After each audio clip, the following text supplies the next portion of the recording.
Friends ఇక్కడ మనకు big సైజులో ఉన్నటువంటి కిలారి ఎద్దులు వీటిని అట్లనే వీడియోలో కాంటాక్ట్ చేశాము. ఎందుకంటే ఇది నడక భాగాలు చూస్తారని సపరేట్గా వీడియో చేయడం అయితే జరిగింది. చూస్తున్నారు మరి.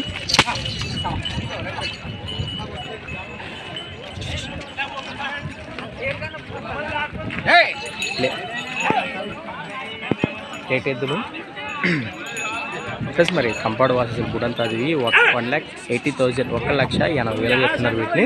ఎవరికైనా కావాలంటే మరి నేను కింద టైటిల్లో నెంబర్ పెడతాను, కాంటాక్ట్ చేసి మాట్లాడుకోండి. ఇది ఒకటి సింగిల్ ఎడికి గురించి సిద్ధమే కదా అదే మరి. ఎంతంటే కాడి రేటు 1,65,000 1,65,000 ఫ్రెండ్స్. మరి సంత వచ్చేసి ప్రతి శుక్రవారం అరుదుగా సాగే ఆదోని శుక్రవారం ఎద్దుల సంత. Thanks for watching Ganapamma creations. Next వీడియోతో మళ్ళీ కలుద్దాం. చూసుకునే ఉండండి. వీటిని ఆల్రెడీ సపరేట్ లెంత్ వీడియోలో కాంటాక్ట్ అయితే చేయడం జరిగింది, మార్కెట్ వీడియోలో. మరి ఎద్దులు అయితే మంచి సైజు ఉన్నాయి కాబట్టి మీకు ఈ వీడియో సపరేట్గా పరిచయం చేయడం జరిగింది. నెక్స్ట్ వీడియోతో మళ్ళీ కలుద్దాం.